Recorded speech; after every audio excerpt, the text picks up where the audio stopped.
There was no public feud, no explosive argument caught on camera, no bitter interview, no dramatic falling out that Hollywood could point to and say, that was the moment everything changed.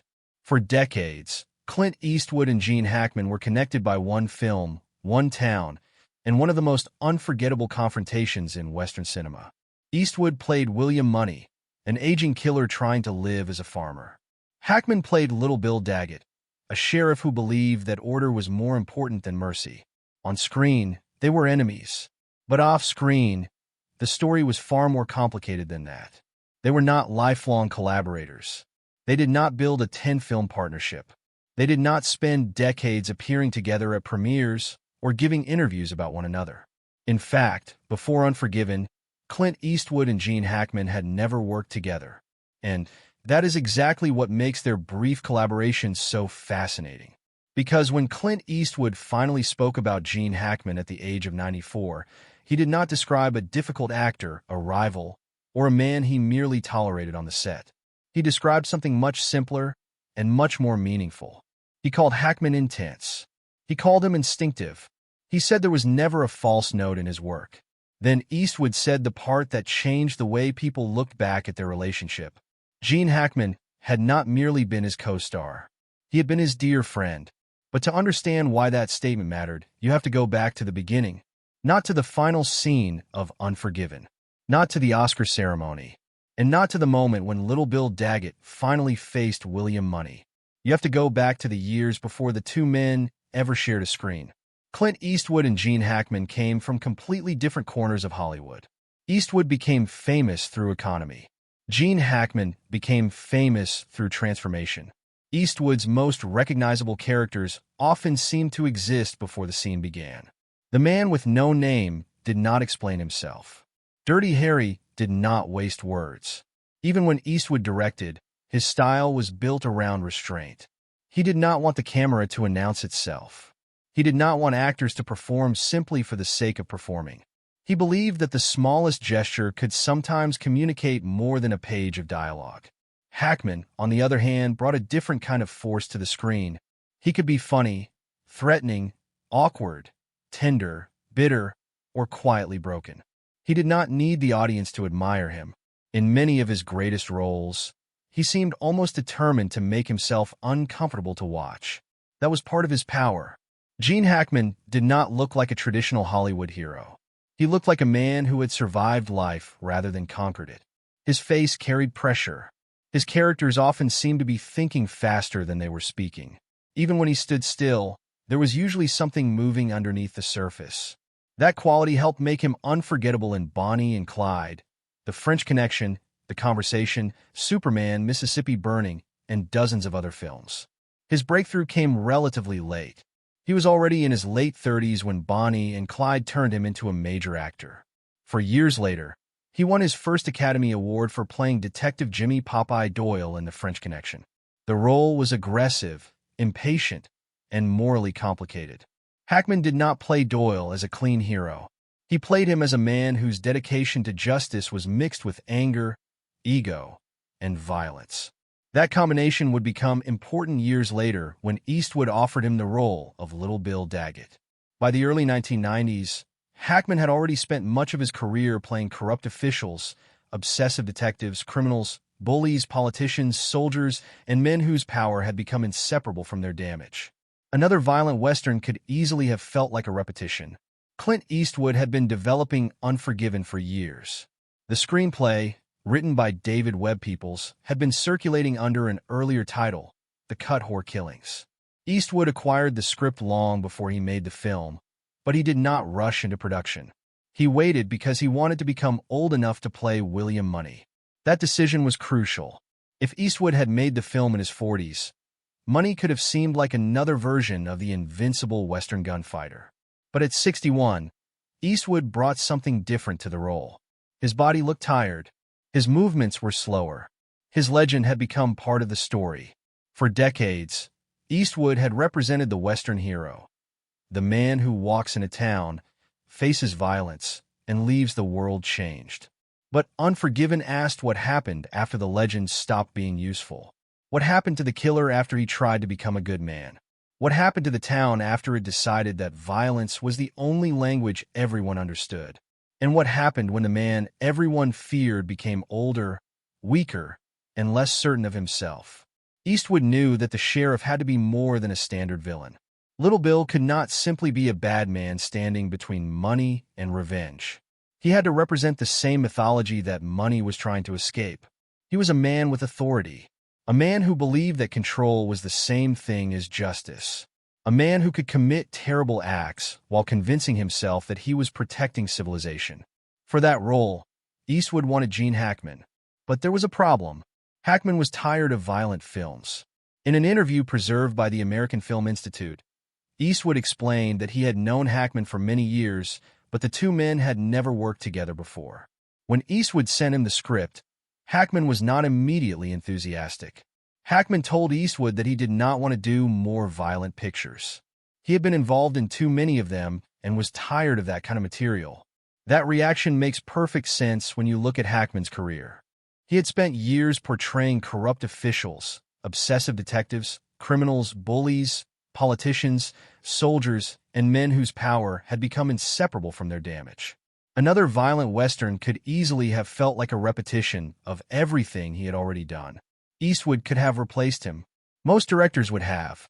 But he understood that Unforgiven was not really a film celebrating violence. It was a film questioning what violence does to people. So Eastwood asked Hackman to read the script again. He told him that if they executed the film properly, it could become a statement against violence and killing. That word, execution, was not accidental. With a story like Unforgiven, everything depended on how the violence was presented. If the beatings looked exciting, the film would glorify brutality. If the killings looked heroic, the film would become another Western fantasy. But if the violence looked painful, humiliating, and irreversible, the entire meaning of the genre could change. Hackman read the script again. Then he agreed to do it. That was the first real turning point between the two men. It was not a private argument. It was not a secret confession. It was a creative conversation. Eastwood had not convinced Hackman by promising him a bigger role or more screen time. He had convinced him that the film had something serious to say. Hackman understood that Little Bill was not just another violent man. He was a warning. From the first time audiences see Little Bill, the character is surrounded by the language of law and order. He is a sheriff. He is building a house. He wants to create something permanent. He wants to be remembered as a man who brought structure to a lawless place. But underneath that respectable identity is a deep need for control. When English Bob arrives in Big Whiskey, Little Bill does not simply arrest him. He humiliates him. He beats him. He takes away his weapons and his confidence, then turns the entire event into a lesson for the town.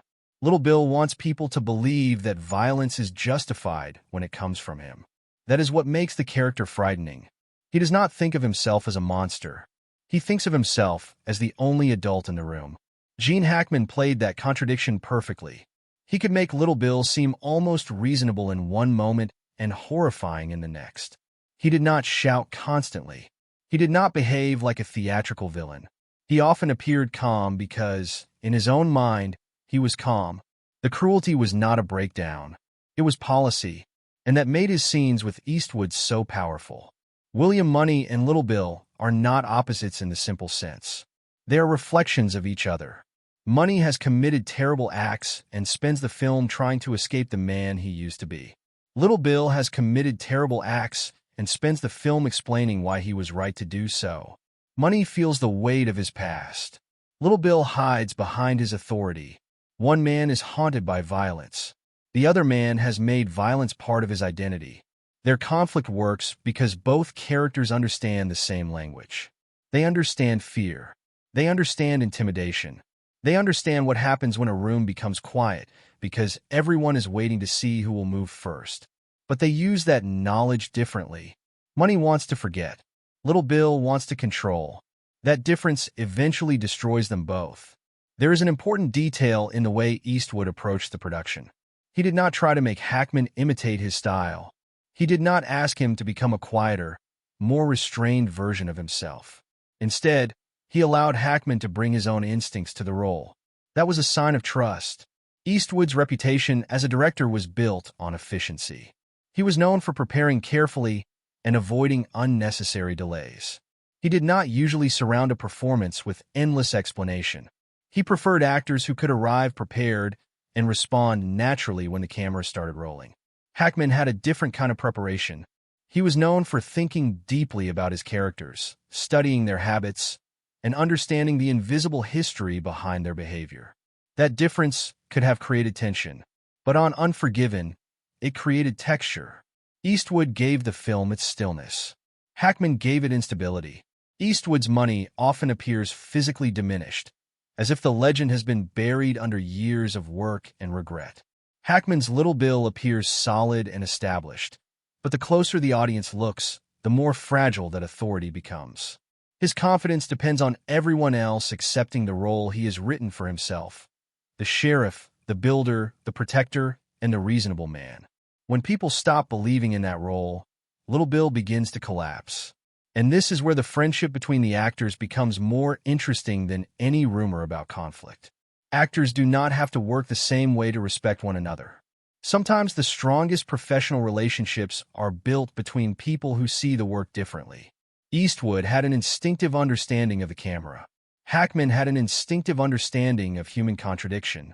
Together, those instincts made Unforgiven something neither man could have created alone. Eastwood's direction prevented the film from becoming a showreel for Hackman's intensity. Hackman's performance prevented the film from becoming another quiet Eastwood Western. They needed each other's resistance. That is why the most important thing Eastwood revealed was not a secret argument. It was his recognition of Hackman's truthfulness. In 2025, after Gene Hackman died at the age of 95, Eastwood released a brief statement. It was not a long interview. It was not a detailed behind-the-scenes story. Eastwood did not invent a dramatic final conversation or claim that the two men had been inseparable for decades. He simply said that there was no finer actor than Gene. He described him as intense and instinctive. He said there was never a false note. Then he added that Hackman had been a dear friend whom he would miss very much. The statement was short, but short statements can carry enormous weight when they come from Clint Eastwood. Eastwood has never been known for over-explaining his emotions. He does not turn every relationship into a public performance. He does not need a long speech to communicate admiration. So when he used the word friend, it mattered. It told us that the silence between these men should never have been mistaken for hostility. Their friendship did not look like a typical Hollywood friendship. There were no constant public appearances, no endless interviews, no need to prove closeness to the audience. It was the kind of friendship that could exist through professional trust. Eastwood trusted Hackman to make Little Bill human. Hackman trusted Eastwood to make the film mean what the script promised. That trust is visible in the final movie. It is visible in the way Little Bill tries to explain himself, even when no one believes him. It is visible in the panic that enters his voice when money returns. It is visible in the moment he realizes that authority has failed him.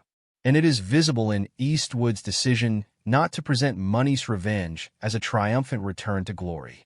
The final confrontation is not clean. It is not elegant. It is frightening and ugly. Money wins, but the victory does not restore the old mythology. He does not become a hero in the traditional sense. He becomes a man who has done something terrible and knows exactly what it cost. Little Bill loses, but the film does not reduce him to a cartoon villain. Even in defeat, he remains a man trying to tell himself a story. He was building a house. He was protecting the town. He was doing what had to be done.